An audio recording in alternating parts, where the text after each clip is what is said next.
ပြန်လဲမွေးဖွားလာတော့ရှင်ရွန်းမယ်အပိုင်း1ခစ်တဲ့နဲ့အတိတ်အမှန်တရားနဲ့လှည့်စားမှုတွေကြားတဲ့ကကံကြမ္မာအလှည့်အပြောင်းတစ်ခု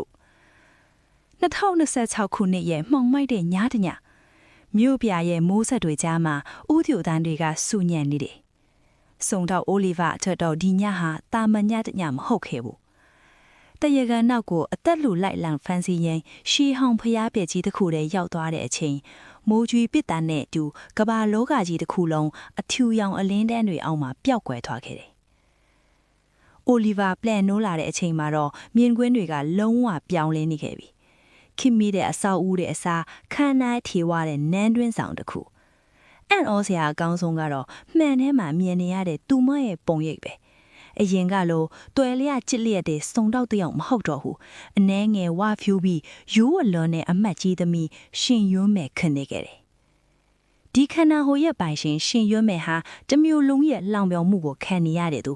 အထူးသဖြင့်သူမကိုချစ်တယောင်ဟန်ဆောင်ပြီးကွယ်ရမှာဝက်မလိုကဲ့ရတဲ့စထေးစားဆိုင်းလူနဲ့သူမထက်လှပတယ်ဆိုပြီးမန်တက်နေတဲ့အမတ်သမီးဒေဝီတို့ရဲ့အနိုင်ကျင့်မှုကိုအမြဲခံနေရသူပေါ့ဒါပေမဲ့အခုဒီခန္ဓာကိုယ်ထဲမှာရှိနေတာကရိုးအားတဲ့ရှင်ရွန်းမယ်မဟုတ်တော့ဘူး2026ကနေရောက်လာတဲ့ထက်မြက်တဲ့စုံထောက်အိုလီဗာသူမရဲ့မျက်လုံးတွေကပြောင်းလဲသွားတယ်လောင်ပြောင်မှုတွေကိုတွန့်ပြန်ဖို့ပြီးတော့ပျောက်ဆုံးနေတဲ့တရားမျှတမှုကိုပြင်ရှာဖို့သူမစတင်ပြင်ဆင်လိုက်ပါပြီပြန်လဲမွေးဖွားလာတော့ရှင်ရွန်းမယ်ပထမဆုံးအကြိမ်ထိတ်တိုက်တွေ့ချင်းရှီအောင်တိုင်းပြည်ရဲ့အိတ်ခမ်းဆောင်ထဲမှာရှင်ရွန်းမယ်ဟာမှန်ချက်ကြီးရှိမှရပ်နေခဲ့တယ်။ငါကစုံတော့အိုလီဗာငါဘဝမှာအရှုံးပေးတယ်ဆိုတာမရှိဘူးလို့ရည်ရွတ်ရင်သူမဟာဒီခန္ဓာကိုယ်ကိုပြောင်းလဲကိုဆုံးဖြတ်လိုက်တယ်။လေ့ကျင့်ခန်းတွေစတင်လုပ်တယ်အစားအသောက်တွေကိုထိန်းချုပ်တယ်ပြီးတော့ရှီးခိအသားကြီးထိန်းသိမ်းနေတွေကိုစုံတော့ဗီဇနဲ့လေ့လာပြီးကိုပြုတ်ပြင်လိုက်တယ်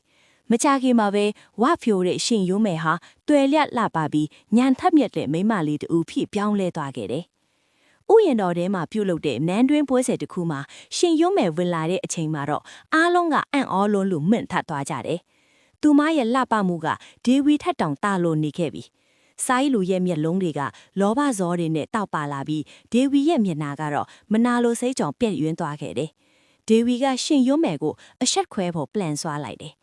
ဒေဝီကအစေခံတူကိုခိုင်းစေပြီးရှင်ရွန်းမယ်ဝစ်စုံပေါ်ကိုတစ်ဖိဖြိုရည်ဒီမောက်ကြအောင်လုပ်ခဲ့တယ်။ဒါပေမဲ့စုံတော့အိုလီဗာကဒီအကွက်ကိုကြိုတင်အိပ်မိတယ်။ဒေဝီရဲ့အစီအစဉ်ကိုပြောင်းပြန်လှန်လိုက်ရာအစေခံကတစ်ဖိဖြိုရည်ကွက်ကိုကိုင်ပြီးတိုက်မိသွားတာကဒေဝီကိုယ်တိုင်ဖြစ်သွားတယ်။ဒေဝီရဲ့လှပတဲ့ဝစ်စုံကတစ်ဖိဖြိုရည်တွေနဲ့ဆူရွှေသွားပြီးသူမရဲ့ယုံမာတဲ့စကားတွေကလည်းလူကြားထဲမှာပေါ်သွားခဲ့ရတယ်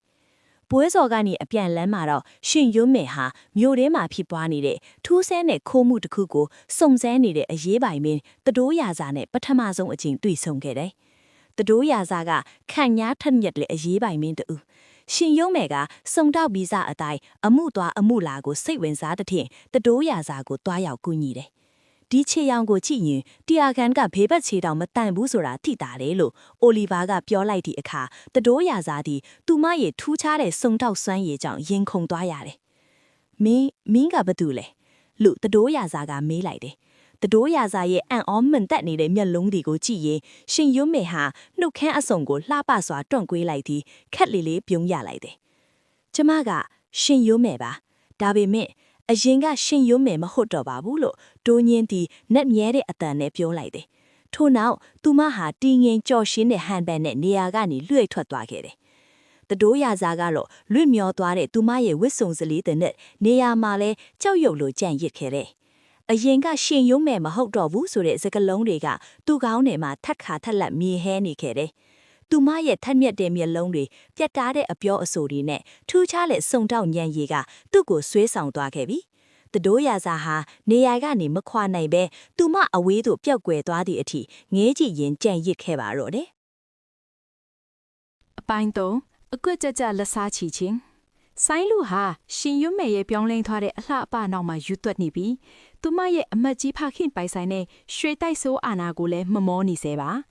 ဒါကိုသိတဲ့အော်လီဗာကဆိုင်းလူကိုဖမ်းဆီးဖို့နန်းသွင်းကပျောက်ဆုံးနေလေနမရလက်စွပ်ကြော်အမှုကိုအသုံးချဖို့ဆုံးဖြတ်လိုက်တယ်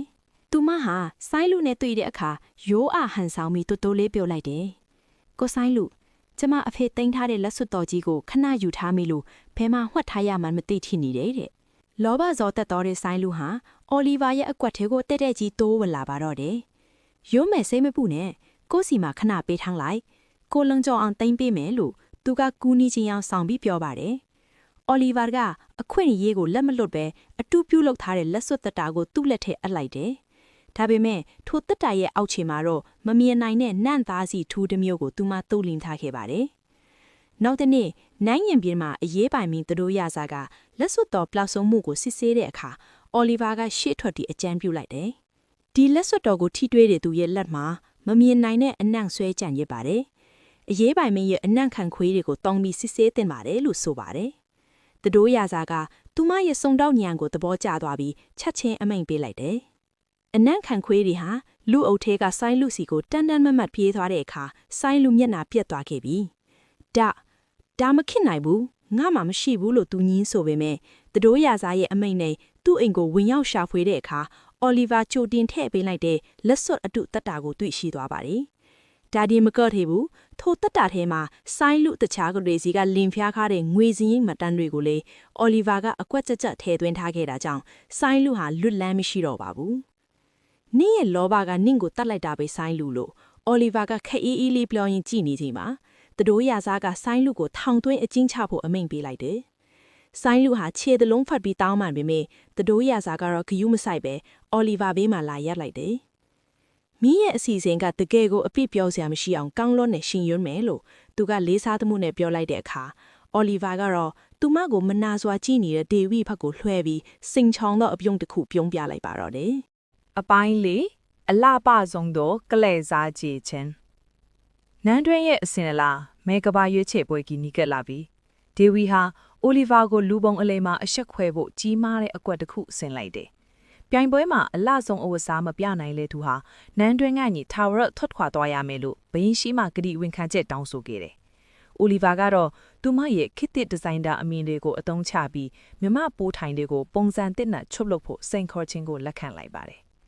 ဒေဝီဟာအိုလီဗာရဲ့ဝတ်စုံကိုဖျက်ဆီးဖို့သူမရဲ့တပည့်တွေကိုလွှတ်ပြီးအိုလီဗာရဲ့အခန်းထဲကရက်ကန်းစင်ကိုမီးရှို့ထိုင်ခဲ့တယ်။ဒါပေမဲ့အိုလီဗာကစုံတောက်အရောက်ပြီးဒီအကွက်ကိုကြိုတင်တွက်စားထားပြီးသားပါ။သူမဟာမီးလောင်လွယ်တဲ့အဝတ်စားအတုတွေကိုပဲထားခဲ့ပြီးဒီကဲဝတ်စုံအစ်စ်ကိုတော့လုံခြုံတဲ့နေရာမှာဝတ်ထားခဲ့ပါတယ်။ပွဲနေရောက်တဲ့အခါဒေဝီဟာရွှေကြည်တို့အနီရောင်ဝတ်စုံကြီးနဲ့မောက်မာစွာထွက်လာတယ်။သူမဟာအိုလီဗာရဲ့ဝတ်စုံမီးလောင်သွားတဲ့အထင်နဲ့အောင်နိုင်သူအပြုံးပြုံးနေချိန်မှာပဲခန်းထဲကိုအိုလီဗာဝင်လာခဲ့တယ်။သူမဟာအဖြူရောင်ပိုးသားကိုကိုလုံးပေါ်လှပအောင်ချုပ်ပြီးပလဲပတီးလေးတွေနဲ့ရိုးရှင်းပေမဲ့နှက်သမီးတစ်ပါးလိုလှပနေခဲ့တယ်။အိုလီဗာရဲ့ဝိတ်ကြပြီးတွဲလျသွားတဲ့ခန္ဓာကိုယ်ကဝတ်စုံနဲ့လိုက်ဖက်လွန်းလို့အားလုံးကအသက်ရှူမှမကြက်ဖြစ်သွားရတယ်။ဒေဝီကအိုလီဗာရဲ့ဝတ်စုံကမီးလောင်ထားတဲ့အနံ့ထွက်နေတယ်လို့အောက်ဟစ်ဆွလိုက်တယ်။ဒါကိုအိုလီဗာကစောင့်နေတာမှာဒေဝီနေငါဝတ်စုံမီးလောင်တာကိုဘလို့သိနေတာလဲငါအခန်းကိုမီးရှို့ဟိုက်တာနင်ပဲပေါ်လို့လူကြားထဲမှာထောင်ချောက်ဆင်မိလိုက်တယ်ဒေဝီဟန်စိတ်လှရှားပြီးငါကိုလိုက်မြင်လို့စကားကျွံသွားရကနေသူမရဲ့ယုံမှမှုတွေကဘယင်နဲ့အမတ်ကြီးတွေရှေ့မှာဘူးပေါ်တယ်လို့ပေါ်သွားပါတော့တယ်ဘယင်ကြီးကဒေဝီရဲ့အချင်းပြတ်မှုကိုဆက်စွတ်တဲ့ဖြစ်သူမကိုနန်းတွင်းကနေနှင်းထုတ်ဖို့အမိန့်ပေးလိုက်တယ်ဒေဝီဟာသူမရဲ့လှပရဲ့ဝတ်စုံကြီးနဲ့အတူမြေပြင်ပေါ်လဲကျသွားပြီးရှိတ်ကြီးတငင်ငိုကြွေးနေခဲ့ရတယ်။အိုလီဗာကတော့ဒေဝီနားကိုတိုးတိုးလေးကပ်ပြီးအလှပါဆိုတာအပေါ်ယံပဲဒေဝီနင်ကတော့အတွင်းစိတ်ရောအပြင်ပန်းဟောရှုံးနှင်သွားပြီလို့ပြောကကြောခိုင်းထွက်လာခဲ့တယ်။ဘွယ်အပီမှာသူရစာကအိုလီဗာရဲ့လက်ကိုညှင်းသားစွာဆွဲလိုက်တယ်။မင်းကလူသက်မှုကိုပဲစုံစမ်းတတ်တာမဟုတ်ဘူး။လူတွေရဲ့နှလုံးသားကိုပါဖတ်တတ်တာပဲလို့သူကချီးကျူးလိုက်တယ်။အိုလီဗာကခက်အေးအေးလေးပြုံးပြီးဒါကစုံတောက်တယောက်ရဲ့အခြေခံပဲလီလို့ပြန်ဖြေလိုက်တယ်။သူရစာကအိုလီဗာကိုသူ့ရဲ့အနားကိုဆွဲခေါ်လိုက်ပြီးဒါဆိုငါရဲ့နှလုံးသားမှာမင်းလွဲလို့တခြားဘသူမှမရှိဘူးဆိုတာကိုတော့မင်းရဲ့စုံတောက်ညံနဲ့ဖတ်နိုင်မလားလို့မေးလိုက်တဲ့အခါအိုလီဗာရဲ့မျက်နှာလေးကရှေးခေတ်မီးအံလွန့်အောင်မှနီမြန်းသွားပါတော့တယ်။အပိုင်းကကျွေးလွင်းတော့မဲ့ຫນွေဦးဖီလိန်တွေကိုအောင်မြင်စွာနှိမ့်နှိမ့်ကြီးနောက်ရှင်ယွန်းမဲအိုလီဗာနဲ့တို့ရစာတို့ရဲ့အချစ်ဟာနန်းတွင်မှာပန်းပွင့်တွေလိုဝေစားနေခဲ့တယ်။ဒါပေမဲ့အိုလီဗာရဲ့စိတ်ထဲမှာတော့တခုခုကိုစိုးရိမ်နေမိတယ်။ သူမဒီခေတ်ကိုရောက်လာခဲ့တဲ့ရှေးရောင်ဖျားဖြစ်ကြီးစီကထူးဆန်းတဲ့အဖျားရောင်အလင်းတန်းတွေဟာလာပြည့်ညတိုင်းမှာပုံမပြင်းထန်စွာပြန်လေထွက်ပေါ်လာလိရှိတာကိုသူမတတိပြုနေလိုပါမယ်။နာတကယ်ပဲပြန်ရတော့မှလားဆိုတဲ့အတွေ့ကသူမကို၆လက်နေခဲ့နေ။တညမှာတော့သတိုးရစာကသူမကိုနန်းပြင်ကလျှို့ဝှက်တဲ့လူသက်မှုတစ်ခုကိုအတူတူစုံစမ်းဖို့ခေါ်ဆောင်သွားခဲ့တယ်။အဲ့ဒီနေရာဟာအိုလီဗာဒီဘဝကိုစတင်ရောက်ရှိလာခဲ့တဲ့ဖျားပြက်ကြီးအနီးမှာပါ။အမှုကိုစုံစမ်းနေရင်ရုတ်တရက်ကောင်းကင်ယံမှာမိုးတွေးတွေပြစ်ချလိုက်ပြီးပြင်းထန်တဲ့လေမုန်တိုင်းတွေတိုက်ခတ်လာပါတယ်။ဖျားပြက်အတွင်က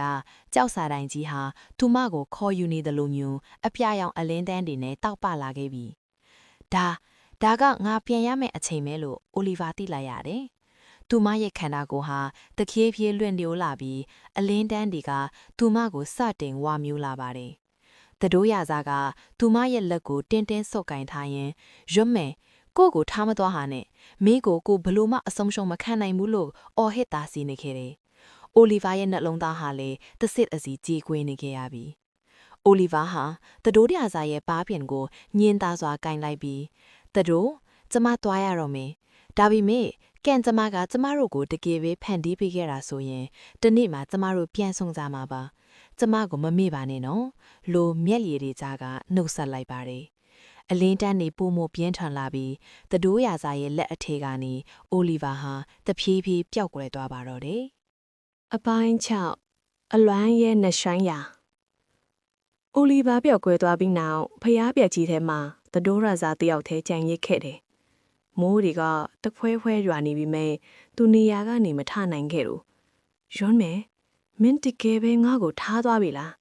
လို့သူကတိုးတိုးလေးရည်ရွယ်ရင်သူမရဲ့အငွေ့အသက်တွေကြံနေသေးတဲ့မိပင်ကိုလက်နဲ့ပုတ်တက်နေမိတယ်နန်းတွင်းကိုပြန်ရောက်တဲ့အခါမှာလေသူမနဲ့အတူလမ်းလျှောက်ခဲ့တဲ့ဥယျင်သူမခက်လေးလေးပြုံးပြခဲ့တဲ့နေရာတွေကိုကြည့်ရင်တတိုးရာဇာရဲ့ရင်ထဲမှာအနဲ့ထိုးသလိုနာကျင်နေရပါတယ်2026ခုနှစ်ဆေးရုံကတိမော်မှာနိုးလာတဲ့အိုလီဗာဟာလည်းတတိယရချင်းမှာပဲရှိုက်ကြီးတငင်ကိုကျွေးမိတယ်။သူမအသက်တော်ရှီးဟစ်ကအဖြစ်ပြက်တွေဟာအိမ်မက်တစ်ခုထက်ပိုခဲ့တာလေ။တတိုးရာဇာရဲ့နှွေးထွေးတဲ့လက်သစုံသူ့ရဲ့ရဲရင့်တဲ့မျက်လုံးတွေကိုသူမမှတ်မိနေတုန်းမှာပဲ။ဆရာဝန်တွေနဲ့တငယ်ချင်းတွေကသူမကိုမတော်အန်ဆက်ဆောင်စိတ်ကူးရင်နေတာလို့ပြောကြပြီးမြဲအိုလီဗာကတော့ဒါဟာတကယ်ထစ်ထတာဆိုတာကိုသိနေခဲ့တယ်။အိုလီဗာဈေးရုံကဆင်းသွားပြီးနောက်သူမရဲ့ခစ်တစ်အိမ်လေးကိုပြန်ရောက်လာတယ်။အရာအားလုံးကအရင်အတိုင်းပါပဲ။ဒါပေမဲ့သူမရဲ့နှလုံးသားကတော့ဟောင်းလောင်းပေါက်ကြီးထစ်နေခဲ့ပြီ။သူမရဲ့လက်ချောင်းလေးမှာတော့တတိုးရာစာပေးခဲ့တဲ့ရှေးအောင်ရွှေလက်စွပ်လေးကအထင်အရှားရှိနေသေးပါ။ထိုလက်စွပ်လေးကိုကြည့်ရင်ရှင်ဘယ်မှာလဲတတိုးကျမရှင့်ကိုအရားလွှမ်းတယ်လို့ပြောရင်အိုလီဗာဟာအထီးကျန်စွာနဲ့ညပြောင်းညစွာကိုကုံဆုံးစေခဲ့တယ်။ခေတ်နှစ်ခုကဘာနှစ်ခုမှာသူတို့နှစ်ဦးစလုံးဟာတယောက်ကိုတယောက်လွှမ်းဆွေ့ရင်းနဲ့အချိန်တွေကိုကုံဆုံးနေကြပါတယ်။တတိုးရာဇာဟာအိုလီဗာပြန်လာမဲ့နေ့ကိုမျှော်လင့်ရင်ဖျားပြက်ကြီးစီကိုနေတိုင်းသွားခဲ့တယ်လို့အိုလီဗာဟာလေခေတ်တစ်မြို့ပြကြီးရဲ့လူအုပ်ကြားထဲမှာတတိုးရာဇာရဲ့ပုံရိပ်ကိုလိုက်လံရှာဖွေနေမိတယ်။သူတို့ရဲ့အချစ်ဟာအချိန်နဲ့နေရာလက်တွေကိုဖျက်ကျော်ပြီးတန်းတနေခဲ့ရပြီမေတန်ဆုံမှုကတော့ဝေးကွာလွန်စေပါပဲ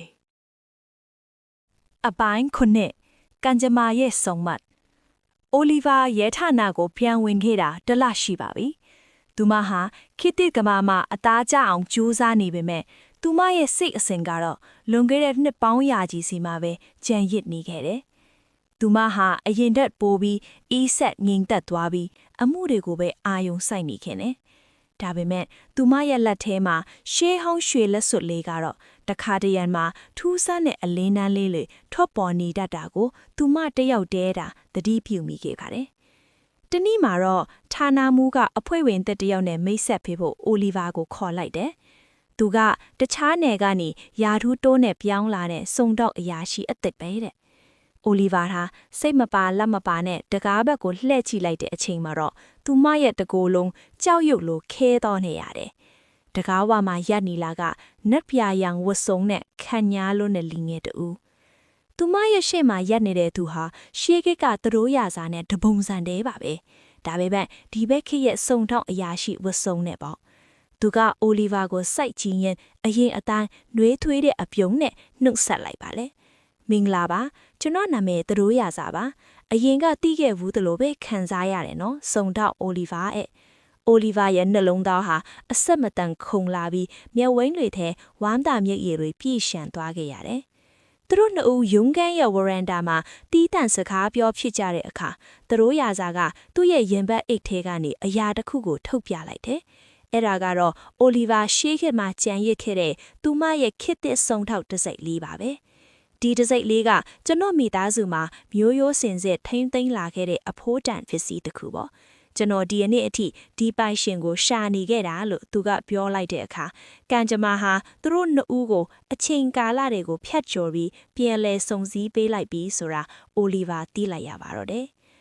ရှင်တကယ်ပဲရောက်လာပြီပေါ့လို့အိုလီဗာကရှိုက်ကြီးနဲ့ရေရွတ်လိုက်တဲ့အခါသူတို့ရစာကသူမရဲ့လက်ကိုညင်းတာစွာဆုပ်ကင်လိုက်ပါတယ်ဘယ်ခေတ်မှာပဲဖြစ်ဖြစ်ဘယ်ဘဝမှာပဲဖြစ်ဖြစ်မင်းကရှာတွေ့အောင်လာခဲ့မှာပါရောမယ်တဲ့သူတို့နှစ်ဦးဟာခေတ်သစ်မျိုးပြကြီးရဲ့နေဝင်ချိန်အောက်မှာတယောက်ကိုတယောက်နှွေးထွေးစွာဖတ်ထားရင်ပြီးဆုံးသွားတဲ့အတိတ်ကအလွမ်းတွေကိုအနာဂတ်ရဲ့ပျော်ရွှင်မှုတွေနဲ့အစားထိုးလိုက်ပါတော့တယ်